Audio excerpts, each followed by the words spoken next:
دیگر نقطه دیگه ما صحبت داشتیم در مسئله مسئولیت، در مسئله خواب احوال و سرسانی مردم تاجیک در کشور اوکراین و خصوصا در کشورهای اروپایی.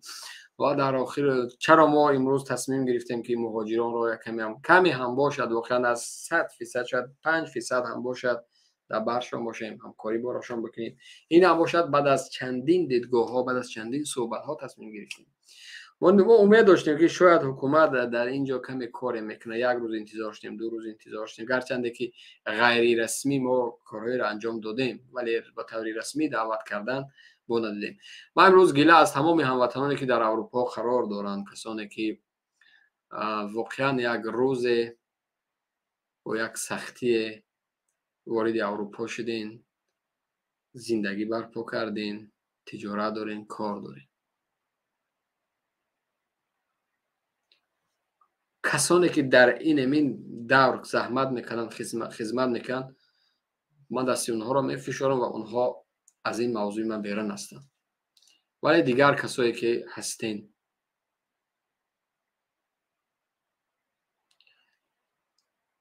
ندیدم در برای مردم بدن شما را، ندیدیم. واقعا خیلی جای افسوس و خیلی جای نگرانی است که امروز این ملت شما تنها گذاشتین. یگانه کاری که میکنین امروز کمک کردن برای این مردم است. ما میگم که شما کسایی که در اروپا هستین میدونه که شخصا من یا یک نفر دیگر نیاز به کمک شما نداره. اروپا کشوری نیست که یک نفر گرسنه بمونه و نیاز به کمک شما داشته باشه. ولی امروز اون مهاجرانی که هستن، برادر دیروز میگه که یک گروه زیادی مهاجران را در کمپ‌های مهاجرت قبول نمیکنن به خاطری که حالا بسیار شلوغ است و اونها رو میگن هر جایی که روین چکنین. اونها کجا باید برن؟ نیاز فرزندی خور دارن، فرزندی اونها خب لباس میگه، غذا میگه، خب دیگر شرط نیست، دیگر هر چیزی که نیازمند است من اینجا برای بگم. شما کمک شما لازم است برای آنها، دستگیری شما. یک هموطن نبرم برادر عزیز، خب شما همین مسئولیت در دست گرفتین. یکم تاجیکی هست که در کوچه مونده است، بیا برای من مراجعت که من برم خونم برام، یا من اینم 50 روپیه براش میدم براش بده بگو برای یک غذای گرم بخره. این چیزا ما نمیکنیم. ما از اون ملت نیستیم که یک مشت باشیم. ما از اون ملت نیستیم. ما زندگی خوب میبینیم، شرایط خوب میبینیم، خفا را فراموش میکنیم.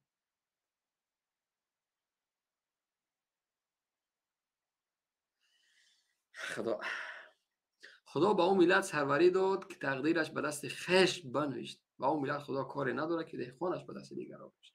برای ما هیچ وقت کسی دیگه کار نمیگیره. ما در هم یه حالتی وضبینه که داریم، در یه حالتی بسیار حساس است، بسیار مشکل است که ببین در پولشا در یک زل تاجیک خواب است، یک هموطن پیدا نمیشود. یک هموطن گرچند کسای شاید میکنه، من نمیتونم کل این ملت گناهکار اینجا بکنم. 90% مردم ما خودم، ای مردم، اینجا قضیه عمومی ملی است. من نمیگم تو امروز اعضای حرکت شو، تو امروز استعفا بگو، تو امروز دیکتاتور بگو، تو امروز میتینگ بیا. من خطا میگم که آی هموطن، آقای بیدار شین.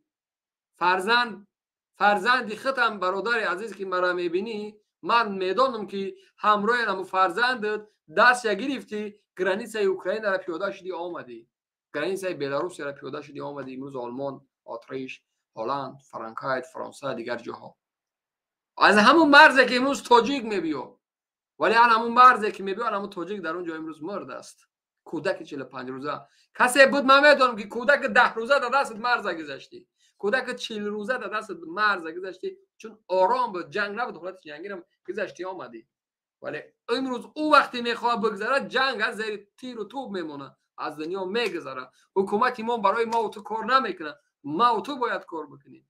ما امروز نمیبینیم یک هموطنی که در علاویدگی تماس بگیره بگه اکا دادر برادر سلام علیکم، اکا من پیغام شما را دیدم، اقدام بسیار خوب برای همین ملت میکنین، من آماده کمک به همین یک عائله هستم، یک نفر یک کودک هم میتونم در همین خانه هم جا کنم برادر عزیز، کودک فقط.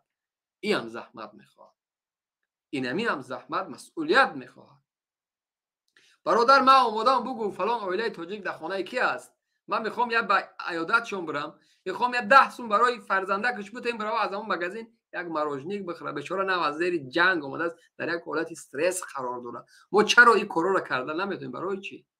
ما چرا این قدر ملت ترسو شدیم؟ چرا ما را دور کردن؟ چرا تاجیک از تاجیک میگریزه؟ چرا هموطن تا از جنگ آمده است در یک مکان رسید؟ چرا ما نمیریم نزد او برای او سراغ بکنیم، او را با آغوش بگیریم؟ برادر خوش آمدی، من دبری تو، من میدانم تو جنگ گذشتی اومدی، چی کار بکنم اکا دادر؟ چه خدمت برات بکنم؟ نیاز به چی داری؟ به غذا، به لباس، به سیرگشت، به چی نیاز داری اکا برادر دادر؟ به چی؟ بگو مرا. ما باید این گونه ملت باشیم، ما باید این گونه ملت تبدیل بگیم، این گونه باید ما سرجم باشیم در یک کشور. مثل اما نمیدونم با چی قیاس بکنم این ملت؟ برای ما چی رسیده است؟ چی بلا رسیده است؟ خود در دیگر برنامه ها ما میگیم قضیه سیاسی است، بیاین خوش نشین، ندارین هنر ایشه، دوستان هم نیست، هیچ وقت نمیتونی از بحری زن و بچت بگذاری بیاید اینجا قیام بکنی، نمیگذاری. وطن برات مهم نیست، هیچ وقت مهم نیست.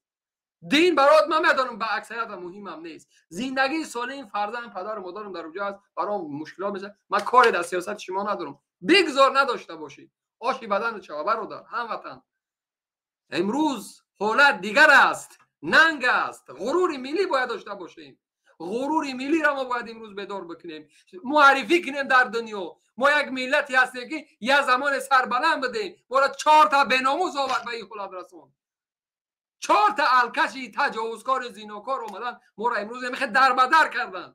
ما باید این گونه نشان بده ملت بدن. ما از بام بدن سعدی و حافظ و بدل میگیم میفخریم، توف میکنه در روی این نمود ملت او بدل و حافظ توف میکنه، میگذره از بر این ملت.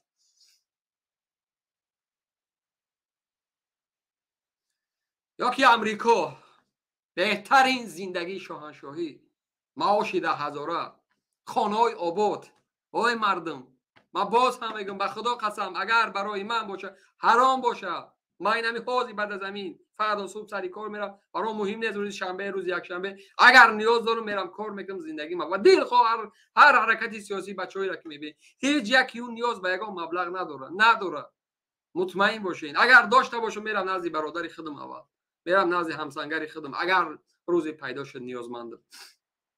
ولی امروز قضیه عمومی ملی است. من به نام خدا قسم من گمان کردم اینمی من شخصا یکی از نفرای پافشاری کردم ما بودم که من گفتم باید ما در همین قضیه عمومی ملی باید سرجم باشیم. حرکت صحبت کرد گفت بله اقدام خوب، ایده خوب، ما باید باشیم، چرا نه؟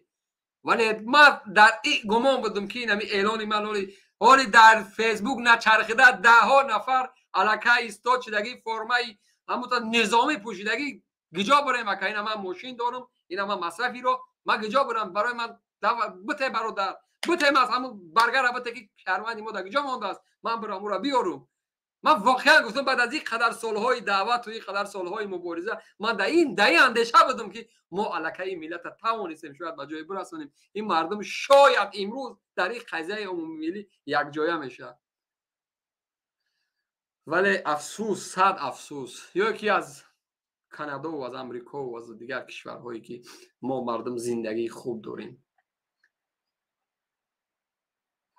نظری من این است که واقعا برای هر یک نفری که در همین قضیه خاموش از او غرور ملی نداره، احساس ملی نداره، دلش برای یک انسان نمیسوزه، مهم انسان است، یک از انسان است. تصور واقعا به خدا این بسیار استرس وزمین از زیر جنگ وقتی میبیای یک حالت شوکی در قرار داری، تو نیاز به یک صحبت های مهم داری که تو از همون تخیلاتی که در همون جنگ استراتژی است، اما استرسی که در جنگ داری تو باید او را بیرون بکنی. این ماها شاید بروه میفهمی چه خطر داری.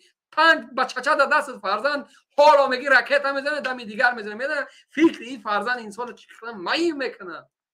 من فکر کردم ملت ما حالا ما از اون ملت هستیم که الکه ما این روزها را گذشتیم ولی سرجم میشیم اکنون. خب یک جا میشیم ان شاء الله 20 تا تاجیک بچه ماشینای پیش مدل بهترین قضیه در تماس اکا دادر برادر چیکار بکنم؟